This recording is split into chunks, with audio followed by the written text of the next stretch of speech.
Shalom.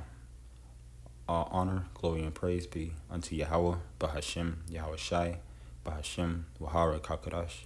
Double honors to the elders, apostles, and bishops of GMS who have taught us this truth and rule well. To you as well, I say Shalom, as well as the water Yahweh, Bahashem, Yahweh Shai, for sending down this truth unto them so that they may teach us and we may learn. This lesson really is just going to go into that our Lord is a jealous Lord and He wants to be worshipped. He doesn't want anyone else to be worshiping any idols or anything like that, especially our people, the Israelites, who are only supposed to worship Him. So without further ado, I do have a few videos, especially an article that I'm going to bring out where I'm going to really go into, what the Lord has said and what we can see other people are choosing to do, especially the Muslim culture, which I would say just like Christianity and Catholicism, it's come very close and can kind of be similar, but as we know, a little leaven leaveneth the whole lump. So if there's anything wrong in it or anything taught wrong in it, it makes the entire thing incorrect. So here we have a article posted by the Asia Pacific. Indonesia's annual exodus starts ahead of the Eid al-Fitr festivities. I believe I'm pronouncing that right. If not, Baba Shah, if anybody can correct me. But this, as you can see, look at all these cars, man. Like, y'all are all on the departure to go and worship the Lord in this place, or in their homeland is what they have called it. And I believe this is the land where the Prophet Muhammad necessarily comes from and has taught all these things and everything like that. And so all of them are returning to complete this. It's the last little event of Ramadan, where they fast for a certain amount of time, which is not a bad thing. We know that fasting is appropriate. Fasting helps the spirit, and it's part of doing the work for Yahweh by Hashem Yahweh Shai. But to this magnitude, man, you would think in your heart or in your mind, you'd be like, why is the Lord have me in traffic for 13, 15, 16, 17 hours for half a day just go and worship Him? It makes no sense. And of course, they believe in Yahweh Shai, which they still call Jesus. They believe in Moses, and they believe in the Father. And I believe they believe in the Trinity and everything like that. But like I said, a little leaven leaveneth the whole lump. So if you believe that anybody can be saved just by believing and doing that work, then, buddy, you got a whole another thing coming when the Lord returns. It's not going to end up working that way. According to Psalms 96:5, for all the Yahwehs, all the gods of the nations are idols, but the Lord made the heavens. So we know that the only God that really matters is the Lord of Israel. He's the one that created the heavens and created everything on this planet under Yahweh Bashem Yahweh Shai. So this is just, folly. Like all these cars, man, I couldn't imagine. I get tired of traffic here in Dallas, Texas myself. So I can imagine driving in traffic like this to this magnitude for 13 hours, man. That is just ridiculous. So I do have another precept as well that I want to bring out before I play this video for you.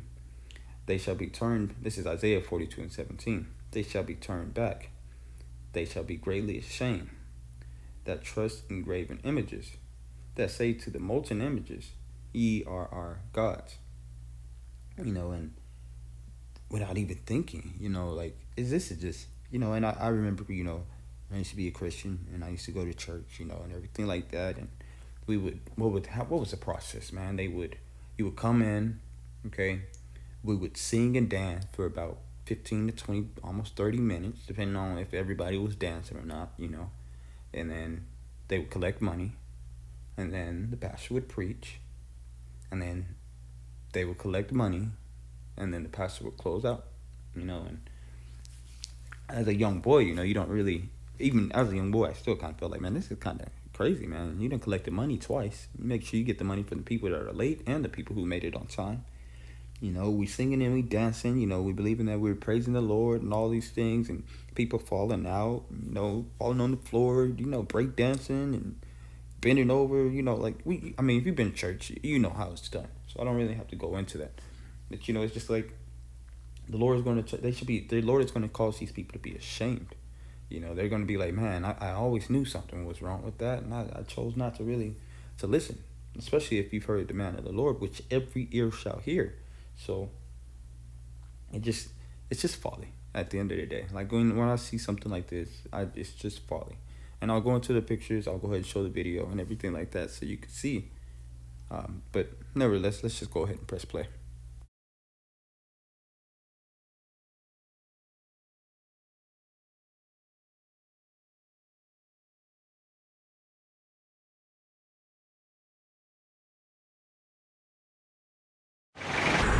Semalam berangkat dari rumah jam 9 malam. Kira-kira udah 13 jam sampai sekarang. Masih terhambat oleh macet yang sangat lama gitu. Tentunya ya semoga cepat-cepat ada solusinya gitu untuk kedepannya.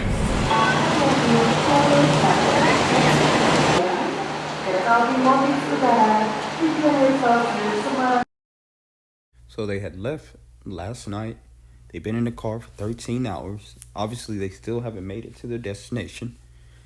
And then on top of that, he's like, hopefully they find a way to solve this solution, without knowing that solution is destruction. That is the solution to all of that. The solution to all of that is destruction. All right. And when you look at the dude, man, if you go back and you look at the brother, he looked kind of Latino. And we know that we were scattered throughout all these lands, so we do know that some Israelites are still over there, We do know that for sure. That's without a doubt in our mind that we know our nation is everywhere on this planet, So until the Lord returns to put an end to all of this, that things like this are going to go on. Look, dude, when I started showing these pictures, man, you're going to be like, yo, what the heck, man? Like all these cars, like, what do y'all got going on to the point where you feel like you have to, this is what it takes to go and worship the Lord, So I have one more precept I want to bring out, and then the next one is going to be the story about Elijah talking to the prophets of Baal and First Kings. And then as I read that, I'll put the pictures up so that you brothers can see them. So without further ado, that precept, I'm bringing out Matthew 18 and 20. For where 2 or 3 are gathered together in my name, there am I in the midst of them. So Yahweh Shem Yahushai isn't that far to reach. We go down to camp, to make ourselves a living sacrifice and, to do the work as well. But when it comes to the Passover, one of our holy weeks, we can do that in your house. You don't got to go to New Mexico, and you ain't got to go all the way back to Israel, and you don't have to go celebrate it excuse me, you don't have to go celebrate it in New York with the elders who originally taught us this stuff and brought out the truth. No, you can do it at home. But if you're by yourself, you can do it by yourself. That's possible. If you have one or two more brothers that you can do it with, that's even better. And I know the camps, they get together and they all do it together and follow it, which makes more sense. But still, them brothers aren't traveling 3 fucking days. It's like my language, but 3 fucking days to go and worship the Lord, man. That's just ridiculous, man. Like I said, I hate Dallas, Texas traffic. I could not imagine sitting in that much traffic to go worship the Lord. And if Yahweh Shem Yahushai calls us to do it, so be it. But the Lord knows that Jake is simple. The Lord knows Jake is simple. All right, so he's going to make it possible for us to come and worship him. He's not going to put us into a position, Lord's will, and me speaking as a man, he's not going to put us in a position like that to go and worship him. That's just ridiculous, man. And that's me speaking as a man. If I'm wrong, of course, I never mind being corrected, but just speaking as a man and Lord's will, being a man of the Lord, man, that's just ridiculous, dude. It is. All right, that's just too much. All right, so now I want to go ahead and start and get into that First Kings chapter 18, and you just kind of start to see like the beauty of our Lord, because you start to see like Elijah, he ended up doing something very simple, that really magnified the Lord, and everybody was like, wow. And reading it, you're just kind of like, yo, our Lord is powerful, man. He's almighty. There's no questioning his power. There's no doubting his power, when you read that. All right, so this is First Kings 18 and 25, all the way down to 29. And Elijah said unto the prophets of Baal, choose you one bullock for yourselves, and dress it first, for ye are many, and call on the name of your gods, but put no fire under it. And they took the bullock which was given them, and they dressed it, and called on the name of Baal, from morning even until noon, saying, O Baal, hear us. But there was no voice, nor any that answered. And they leaped upon the altar which was made, and it came to pass at noon that Elijah mocked them. He started messing with them and said, cry aloud, for he is a god. Either either he is talking, or he is pursuing, or he is in a journey, or peradventure he sleepeth and must be awakened. And they cried aloud and cut themselves after their manner with knives and lancets, till the blood gushed out upon them. And it came to pass, when midday was past, and they prophesied until the time of the offering of the evening sacrifice, that there was neither voice, nor any answer, nor any that regarded. They cut themselves, they dancing and hollering and jumping all around, getting on the altar, calling on the Lord, and he ain't said nothing to them. And the prophet Elijah is just like, hey man, sing, be louder, do this, do that. Maybe he's asleep, maybe he's on his way somewhere, maybe he's busy right now, but call on him, continue to call on him, do what you need to do to call on him, So, and this is where the point is going to be made in 1 Kings 18 and 30 all the way down to 40. And Elijah said unto all the people, come near unto me. And all the people came near unto him. And he repaired the altar of the Lord that was broken down. And Elijah took 12 stones, according to the number of the tribes of the son of Jacob, whose name was changed to Israel, unto whom the word of the Lord came, saying, Israel shall be thy name. And with the stones he built an altar in the name of the Lord. And he made a trench about the altar, as great as would contain 2 measures of seed. And he put the wood in order, and cut the bullock in pieces, and laid him on the wood, and said, fill 4 barrels with water, and pour it on the burnt sacrifice, and on the wood. And he said, do it the second time. And they did it the second time. And he said, do it the third time. And they did it the third time. And the water ran about the altar, and he filled the trench also with water. And it came to pass at the time of the offering of the evening sacrifice, that Elijah the prophet came near and said, Lord Yahweh of Abraham, Isaac, and of Israel, let it be known this day that thou art Yahweh in Israel, and that I am thy servant, and that I have done all these things at thy word. Hear me, O Lord, hear me, that this people may know that thou art the Lord Yahweh, and that thou hast turned her heart back again.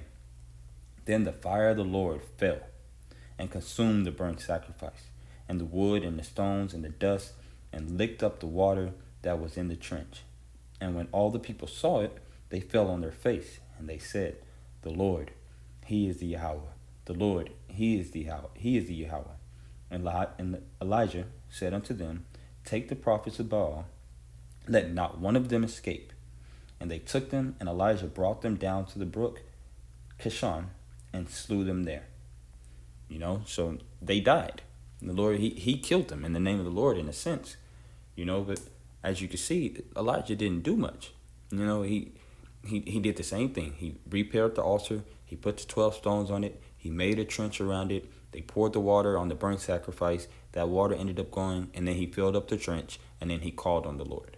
He didn't dance around. He didn't hoop and holler. And that's kind of, now that I think about it, that goes to show you that what they do in church is just crazy.